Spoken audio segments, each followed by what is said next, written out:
So a 14-2 run, bridging the two quarters for the Aces. Boston is tangled up. Jump ball is the call. I mean, when you reach around from behind to tie somebody up, that doesn't usually get you a jump ball. I mean, I don't know how. Watch this play right here. Look. They're going to call jump ball from behind? Look at Aaliyah Wilson's like looking at the ref. Aaliyah Boston's like, you got to be kidding me. What do you do when the referees seem determined to hand your opponent the win? That was the question on every Indiana Fever fan's mind as they watched a showdown that spiraled into controversy. From the first whistle, something felt off. Calls that should have been obvious were ignored, and every close decision tilted in one direction, towards the Las Vegas Aces.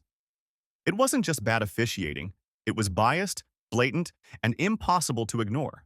It looked like the WNBA referees has been caught yet again not playing fair with the Fever with Stephanie White, and she said that's bullshit. She said it's just like that, man. I've never seen Stephanie White curse, bro. She cursed yesterday at the game. Aaliyah Wilson's superstar status was on full display, not just through her play, but through the invisible protection she seemed to receive from the refs. When she collided with Aaliyah Boston from behind, a textbook foul, the officials instead blew the whistle for a jump ball. The crowd erupted, players stared in disbelief, and even Aaliyah herself glanced toward the bench like she knew she got away with one. That single moment didn't just change the game, it exposed everything that's wrong with WNBA officiating. Man, this moment right here was so egregious, man. I just wanted to point it out. I had to point it out, dog. There was no way, all right, that you can't tell me that the Aaliyah Wilson whistle isn't a thing. This wasn't about one missed call. It was the pattern. From tip-off, Vegas had the whistle on their side. A touch foul here, a missed screen there. Over and over, Indiana's rhythm was disrupted, their plays broken, their momentum halted. Not by defense, but by a whistle. It's one thing to lose because you got outplayed. It's another to fight not just a team, but the officials too.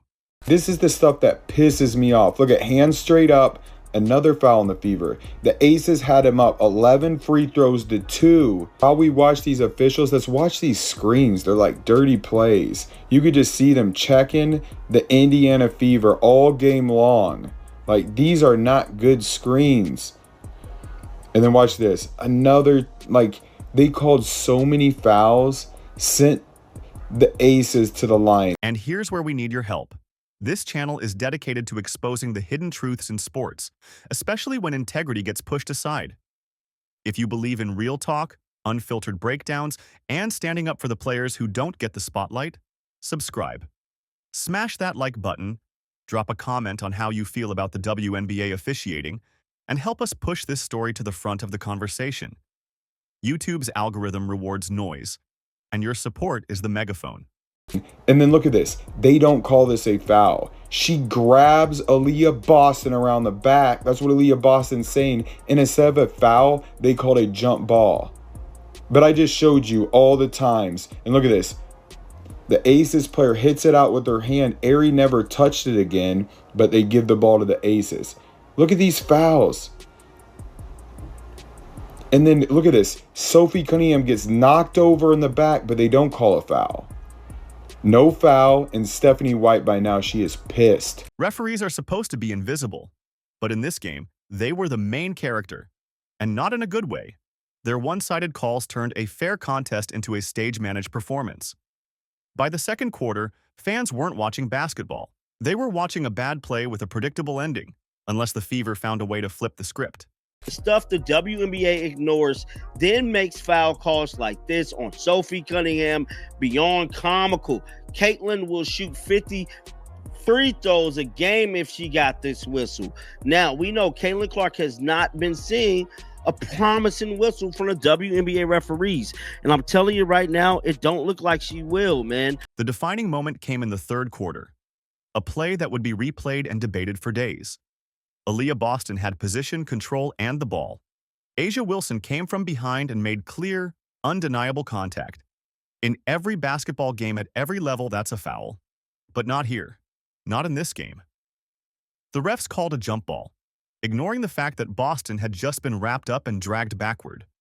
Aaliyah Boston was so confused. Look at her, look at her. Aaliyah Boston was pissed. She's like, huh?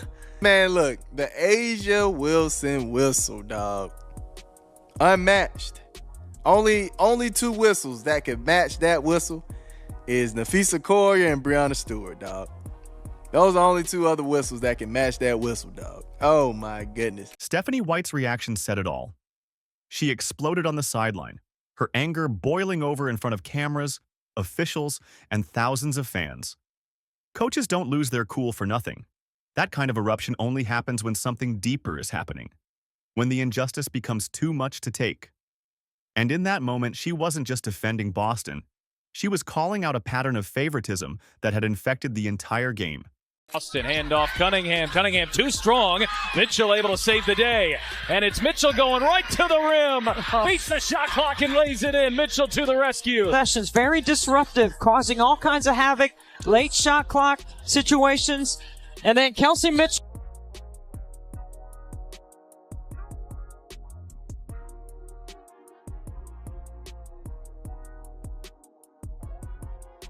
The crowd knew it too. You could feel the energy shift. Fans weren't just booing a call, they were booing a system that protects stars while punishing everyone else. The moment wasn't just controversial, it became symbolic of something much bigger. The struggle for fairness in a league that claims to celebrate competition but sometimes lets bias write the story. And that's what Indiana's trying to do here with Vegas. Mitchell leaves it. Howard open. Knocks down a three. Here's McDonald. Jitterbug into the paint. Howard, aggressive attack. Left hand. Got it to go. And a foul. When she gets the basketball in space and she's got a one-on-one, Natasha Howard has a lot to do. In her last 6 games from the three-point line. Here's McDonald running the floor. Doesn't get the whistle. But guess who to clean up? Let's not pretend this was an isolated incident. Throughout the game, A'ja Wilson operated under a different set of rules. The kind of physicality she used on defense, hand checks, bumps, borderline hacks, didn't draw whistles. But when Boston or Sophie Cunningham did the same, the fouls rained down. It wasn't just inconsistent, it was selective. And the message was loud and clear: some stars are untouchable.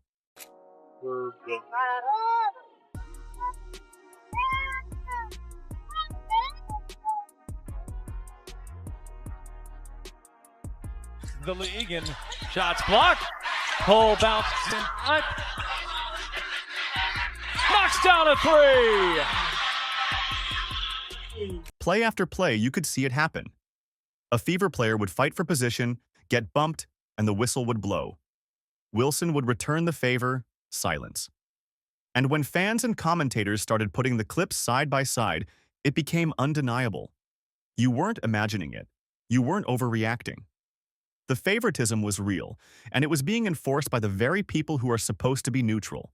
Offense was not the issue for Indiana on Tuesday. They put up 84 points despite the absence of Caitlin Clark. Cunningham hit 5 threes, and it's her first tonight. Stay with Indiana. So Sophie Cunningham doing a really good job of reading the stagger.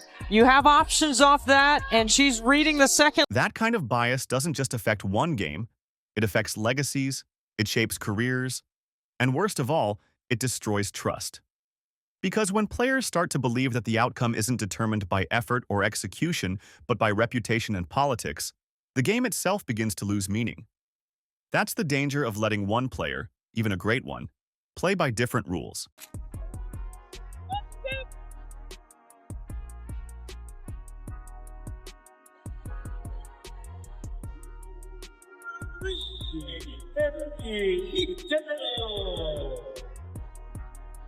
What makes this story powerful isn't just the injustice. It's how the Indiana Fever responded. They didn't fold. They didn't start pointing fingers or giving up on plays. They did something far more dangerous. They locked in. Every bad call seemed to fuel them. Every ignored foul lit a fire. And by the fourth quarter, they were playing with the kind of defiance that makes champions. And look at this travel. This is the craziest thing ever. The ref's right in front of the ref's eyes. This girl's pivoting on 2 feet, jumping around, gets the ball, I don't even know. But Lexi Hall, look at her reaction. Kelsey Mitchell, who started the game ice cold, looked completely different when it mattered most. Through 3 quarters, she couldn't find her rhythm. But when the pressure peaked, Mitchell delivered. 9 points in the fourth, including the dagger 3 that flipped the game and silenced the crowd. That's not just skill. That's resilience. That's mental toughness. Caitlin at one stage jumping up off the bench to start screaming. And she wasn't alone. Natasha Howard gave the Aces more than they could handle, scoring 18 points and grabbing 13 rebounds while outworking A'ja Wilson on every possession. No help from the refs, no favorable whistles, just grit and execution. The Fever refused to play victim. They turned bias into motivation, and that's the most dangerous thing a disrespected team can do. It's a foul. Aari McDonald goes up and gets hit in the air, no foul called, right? And then they call a foul on her for not even touching a person. That was a foul called on Aari McDonald. Look at this. And then touch foul, A'ja Wilson. And then here we go, another touch foul for the Aces. Like, how many times did they call fouls on the Fever, but they want this to be a physical game? While the spotlight shined on the Stars, Sophie Cunningham was quietly delivering one of the most lethal stretches in the entire league. No plays were drawn up for her, no special attention. Just a sniper lurking in the corner, ready to punish any lapse in focus. And punish she did. 4 of 5 from the field, 3 of 4 from deep, 15 points that felt like daggers. If you smash down hard enough, the officials get super confused. Wilson gets away with these fouls all the time, especially against the Fever. Right. Dang, that's a fact. I forgot all about that one, man. Literally, and she laughs every time, though. This wasn't a fluke. Over the last 6 games, Cunningham has been shooting 58.1% from 3. An absurd number that makes her the most dangerous shooter in the league right now. What's wild is how few people are talking about it. While others get headlines, she's redefining what it means to be a 6th Player of the Year candidate. I wasn't 100% confident we were going to close out the game at one point, especially with the way the rest were doing it. But I want to shout out to Sophie Cunningham.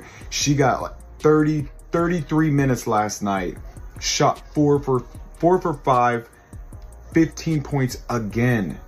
I mean, she is playing lights out. You could not ask for more from her. And she's not a focal point on the offense. It's not like they run plays for her. She just, spots up, ready to rock and roll, hits everything that comes in her hand. She's shooting the best 3-point percentage in the WNBA in the month of July. And it's not just the numbers, it's the timing.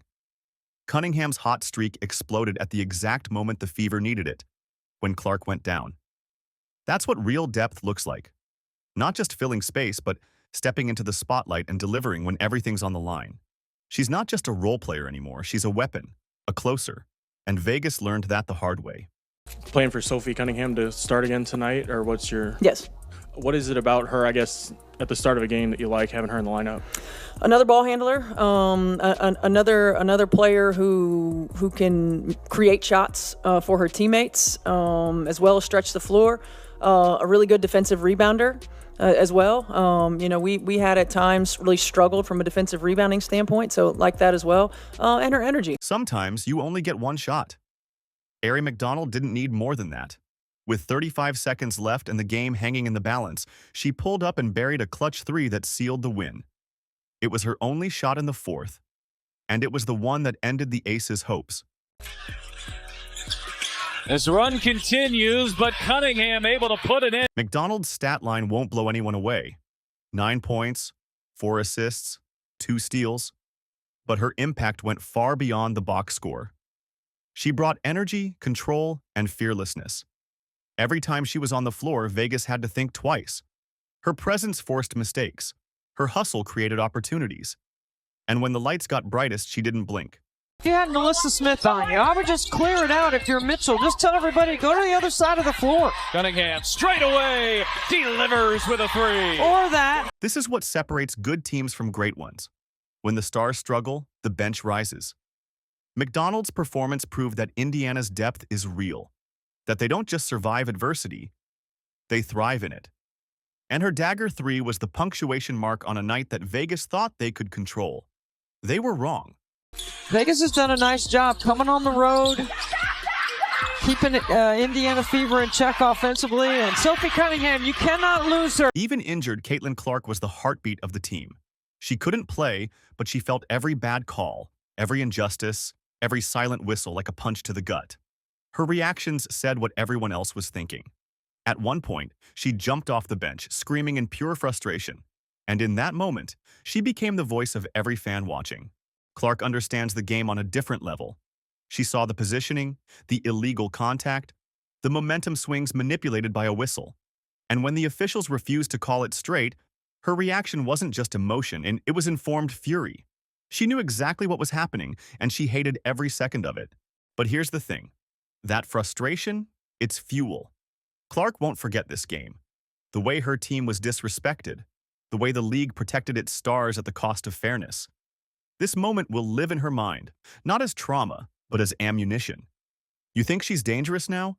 Wait until she gets back on the court with this fire in her chest. What happened in this game wasn't just one night of bad officiating. It was a symptom of something deeper. A league that claims to support parity and competition can't keep allowing certain players to get golden treatment. Because eventually, fans stop believing the outcomes are real. And once that happens, everything crumbles. A'ja Wilson is a phenomenal player, but when she gets calls others don't, when she plays by different rules, it doesn't elevate her. It cheapens the game. The WNBA is still fighting for mainstream respect, but nights like this don't help. They feed the narrative that politics matter more than performance, that stars are protected at all costs. And here's the irony. By trying to help certain teams or players, the league is holding itself back. Because what fans really want, what sells tickets, builds passion, and drives loyalty, is fairness. A level playing field, true competition. That's what the Fever demanded. And that's why this win mattered so much more than just one number in the standings. Let's be very clear. This game wasn't supposed to go this way. The officials did everything in their power to keep Vegas in it. The calls, the timing, the momentum shifts, it was all there. But Indiana didn't care. They fought, they clawed, and they won anyway. That's the most terrifying thing for the rest of the league. Because now the Fever know they can beat the system. They don't need a whistle. They don't need headlines. They just need grit, depth, and belief. Clark will return to a team that's no longer just potential. They're a problem, a real one. And the league better be ready for it. If you believe in underdogs, in accountability, in stories the mainstream won't tell, hit that subscribe button. Smash the like button if you're tired of one-sided officiating. And drop a comment about the worst call you saw in this game. Let's make sure this story gets the attention it deserves. The Fever aren't done. Not even close.